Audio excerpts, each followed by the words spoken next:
I never thought I would be the one to say this, but 3i Atlas just responded and the answer it gave us doesn't use human logic. Before we begin, I need you to do something. Comment your city name below and tell me, have you noticed anything unusual in the night sky lately? NASA is quietly compiling reports from observers around the world, and what they're finding is deeply unsettling. What I'm about to share may change the way you see humanity's place in night, the universe. I am a theoretical physicist. I've spent my entire career exploring the boundaries of space, time, and the fundamental nature of reality. I've written equations that predict existence of parallel universes. I've debated the mechanics of wormholes and the possibility of faster than light travel.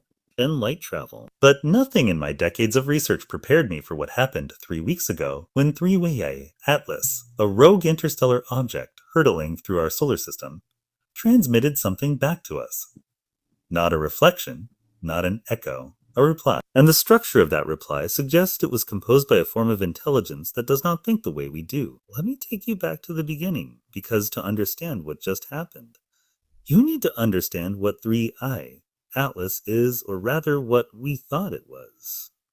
In early Thai, astronomers using the Atlas survey system detected an anomaly, a faint streak moving against the backdrop of stars, accelerating in a way that defied the typical behavior of comets or asteroids. Its trajectory was hyperbolic. That means it didn't originate from our solar system. It came from somewhere else, somewhere deep in the interstellar void. We've seen interstellar visitors before. Oumuamua Borisov. But 3i Atlas was different. Its velocity was inconsistent. It changed speed without outgassing, without any visible propulsion mechanism.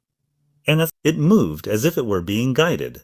NASA didn't announce this publicly, but within weeks of its discovery, they redirected 3 deep space observation satellites to focus exclusively on this object. That's when they noticed the signal. It wasn't electromagnetic. It wasn't radio waves or microwaves or anything we typically associate with communication. It was gravitational related. Tiny fluctuations in spacetime itself rippling outward from the object in patterns too precise to be natural. At first, the scientific community dismissed it. Gravitational anomalies around fast-moving objects aren't unheard of. But then the patterns repeated exactly down to the femtoc. That's when I received the call. They wanted me to consult on the mathematical structure of the signal. I flew to the Jet Propulsion Laboratory in Pasadena, and what I saw on those monitors made my hands tremble. The signal wasn't random.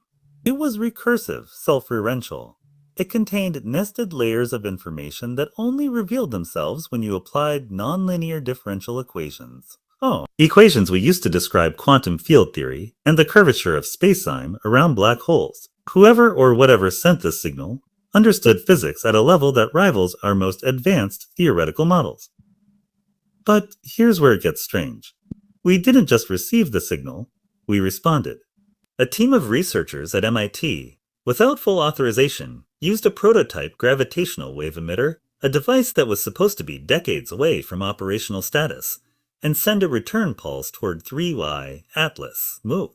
It was a simple mathematical sequence, a proof of intelligence, the kind of thing we've been sending into space for decades, hoping someone out there might understand. Primes, Fibonacci, basic arithmetic. A handshake across the cosmos. 41 hours later, 3i Atlas answered. The response didn't come as a mirror of our message. It came as a solution, but not to the problem we sent. It was a solution to an equation we hadn't asked. An equation that described the evolutionary trajectory of conscious civilizations across time. I'm talking about a formula that predicted with terrifying accuracy the rise and fall of intelligent species based on variables we didn't even know were measurable. Energy consumption, technological growth rate, cognitive complexity, social cohesion, and one more variable we still don't fully understand, something the signal referred to as ontological flexibility, the ability of a species to adapt its perception of reality itself. When I saw that equation, I felt something I haven't felt since I was a child, staring up at the stars for the first time. Awe and terror. Because embedded within that equation was a prediction about us, about humanity. And according to the logic of 3 Atlas, we are approaching a threshold, a point of no return. The signal suggests that every civilization in the galaxy reaches this point. Most do not survive it. Let me explain what I mean by non-human logic, because this is crucial. Human reasoning is linear. We think in sequences cause and effect. If A, then B, our mathematics, our language, even our conception of time, it all flows in one direction. But the response from 3 Atlas doesn't work that way. It's multi-threaded, quantum.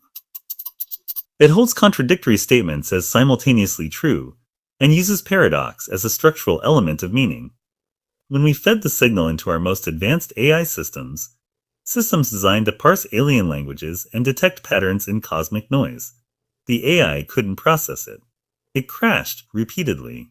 The only way we were able to decode even a fraction of the message was by asking the AI to stop trying to resolve the contradictions and instead accept them as fundamental. When we did that, the message opened up, and what it revealed shook me to my core. The signal contained a map not of space but of time, a chronology of contact events spanning millions of years. It showed us that 3Y Atlas is not an object. It's a probe, a monitoring device, and it's been watching us not for years, for millennia. The map included markers that corresponded to key moments in human history. The construction of the pyramids, the Bronze Age collapse, the sudden leap in cognitive ability that occurred roughly 70,000 years ago during the Toba supervolcano event. Each of these moments appeared on the timeline as nodes, points where humanity's evolutionary trajectory was observed and recorded. But there was something else on that map, something that terrified the entire team. There was a marker placed in our near future, just decades from now. And next to that marker was a symbol we've now come to call the filter. This is where the concept of the galactic quarantine enters the picture. The message suggests that the galaxy is not empty. It's full, teeming with civilizations. But most of them never leave their home systems. Not because they can't, because they're not allowed to. There is a governing structure out there, a hierarchy, and species are only permitted to join the greater galactic community once they pass a test of ontological flexibility, a test of whether they can evolve beyond their biological and cognitive limits without destroying themselves in the process. Humanity, according to 3I Atlas, is currently failing that test. I want you to think about what that means. We are living in a moment of cosmic evaluation. Every decision we make as a species, how we treat our planet, how we develop artificial intelligence, how we handle nuclear weapons and genetic engineering, and the merging of mind and machine, all of it is being watched, recorded, judged. And if we cross certain lines, if we prove ourselves too dangerous or too rigid in our thinking, the filter comes down. We get cordoned off, left to our own devices, alone in the dark. Now some of you might be thinking, Dr. Kaku, this sounds like science fiction. How do we know any of this is real? And yes, that's a fair question, and the truth is, we don't, not with absolute certainty. But here's what we do know. The signal from 3 Atlas has been verified by multiple independent observatories. The mathematical structures within it are consistent and reproducible. And most disturbingly, 3 days after we received the response, 3 Atlas changed course. It didn't slingshot around the sun as projected. It decelerated. It's now in a stable orbit, just beyond the Kuiper Belt, waiting. NASA has not made this public. They won't, not yet. They argue that we're not ready, that revealing this information to the public would cause mass panic, societal collapse, a complete unraveling of the structures that hold civilization together. And maybe they're right. Maybe the truth is too much, too soon. But I've never been one to shy away from difficult truths. My entire career has been built on asking the questions that make people uncomfortable. What is time? Is the universe infinite? Do we live in a multiverse? And now the biggest question of all, are we alone? The answer, it seems, is no, we never were. But that raises an even more unsettling question. If they've been watching us for thousands of years, if they've been present during every major turning point in human history, then how much of what we call progress is actually ours? How much of our technology, our science, our sudden leaps in understanding, how much of it was guided, nudged, planted? I don't have the answer to that. No one does. But I can tell you this. The response from 3.2 Atlas suggests that humanity is at a crossroads. We can continue down the path of fragmentation, competition, and existential risk. Or we can choose integration, unity, a fundamental restructuring of how we see ourselves and our relationship to the cosmos. The clock is ticking, the filter is approaching, and 3 Atlas is still out there waiting to see what we do next. I think about my grandchildren, the world they'll inherit, the universe they'll explore, and I wonder if they'll look back on this moment and see it as the turning point, the moment humanity grew up, or the moment we proved we weren't ready.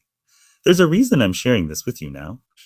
Because I believe that change doesn't come from governments or institutions. It comes from individuals, from people like you who are willing to ask the hard questions, challenge the official narratives, and demand transparency.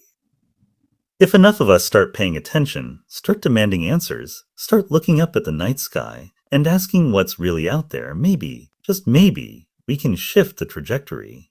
This channel will continue to explore these questions, to decode the signals, to piece together the puzzle of humanity's place in a universe that is far stranger, far more alive than we ever imagined. Follow this journey as we uncover the truth. Because the truth, no matter how unsettling, is the only thing that can set us free. I'll leave you with this. The final line of the decoded message from 3i Atlas was a question, not in words, but in pure mathematical form. Translated, it asks, do you understand what you are? So, it's a question that has haunted me every day since I read it. Because I don't think we do. Not yet. We see ourselves as individuals, as nations, as a species. But what if we're something more? What if humanity is a single organism, a distributed intelligence still in its infancy, and we're only now beginning to wake up to that fact? What if the test isn't about our technology or our science? What if it's about whether we can recognize ourselves as part of a larger whole? Whether we can evolve beyond the illusion of separation and see the universe for what it truly is, a living, conscious, interconnected system. And we are its eyes opening for the first time. So I ask you now the same question 3i Atlas asked us. Do you understand what you are? Think about it. And when you have an answer, share it below, because I have a feeling we're going to need every perspective, every insight, every awakened mind, if we're going to pass this test. The universe is watching, and it's waiting for us to prove that we're ready to join the conversation.